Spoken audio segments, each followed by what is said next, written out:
This is what OPEC says. And their interest, globally speaking, is to look big. This is why they're promoting the fact they have the reserves. So Francois, welcome back to the studios here in Geneva. Thank you for having me again. So talk us through how the Middle East is being impacted by OPEC at present. Well, we have to realize one thing. While OPEC is saying, look, we represent 18+% of the total crude oil reserves, the reality on the day-to-day basis is slightly different. They do represent, roughly speaking, about 40% of the output. And if you look at the biggest producers, actually you have only 3 countries producing more than 10,000 barrels a day.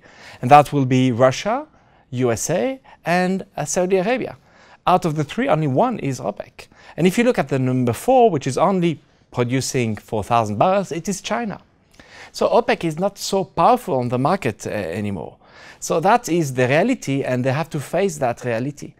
Of course, they have 40% of the output, so they can influence the market, but it's only an influence. We saw it working, with notably Saudi decreasing dramatically the output to push up the price lately, and they're still there.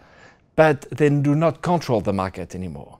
The big players are Russia, USA, and Saudi Arabia, in different orders depending on the months. And how likely should OPEC reserves actually be taken? Because we've got the chart here, we've got Venezuela up at the top. Now, off camera, we refer to it a little bit as a Chinese whisper.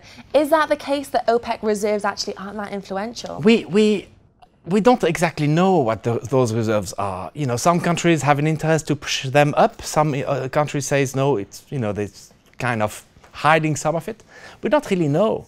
So this is what OPEC says. And their interest, globally speaking, is to look big. This is why they're promoting the fact they have the reserves. But the reality, again, the only possible reality is the market. And the market, they are currently representing about 40% of the output. And that's today's reality. And theoretically speaking now, we should expect to see Middle East oil decrease in price because inventories are being decreased by OPEC. Well, they are decreasing price. That's for 4 months now, but the discipline of that reduction is it's being reduced as well. I mean, they are following less and less that discipline. We have to remember they need the money. Most of these countries are totally oil dependent. In addition, they are in a new world. You have here the Opec countries. And interestingly, you see them all in the same area. But actually, if we go back to the 3 big ones, the 3 big producers as we speak, US is not even on that map, Russia is half of this map, and of course you have Saudi Arabia. So that world is changing.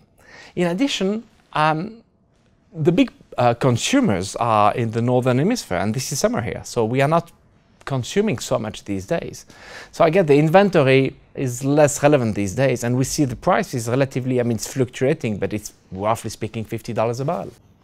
And we've got the map of the OPEC countries here. Now, surrounding a lot of the Middle East countries, we have obviously got places like Iraq and Libya. So how much of a destabilization does these countries have on Middle East oil prices? Well, unfortunately, those countries are destroying one after the other.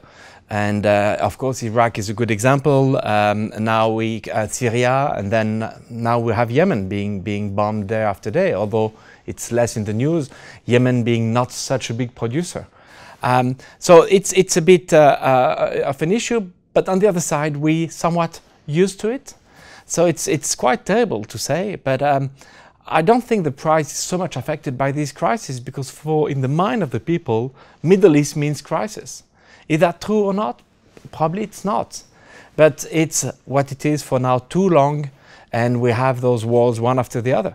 And although Syria is getting to an end, hopefully, Iraq is getting to some kind of stability. Daesh, also known as ISIS, is getting, you know, out of the picture. So you have a kind of more stable world to come, hopefully, but who knows? So finally, so you're saying that OPEC actually is a bigger driver for crude oil than the geopolitical tensions that we're seeing at the moment? Well, it's a more complex matrix, because you have also the US producers. US producers, it's mostly shale oil, and shale oil, they currently need, roughly speaking, $50 a barrel to be profitable. So that also is a huge impact on the market, because if it is below 50, those companies will reduce the output because it's not profitable for them. Then you have Russia. Currently, there's a deal with Russia, but Russia just said we will produce whatever we need, and that's it. We do whatever we want. So that also will have an impact. So I don't think it's just two elements. It's a far more complex world.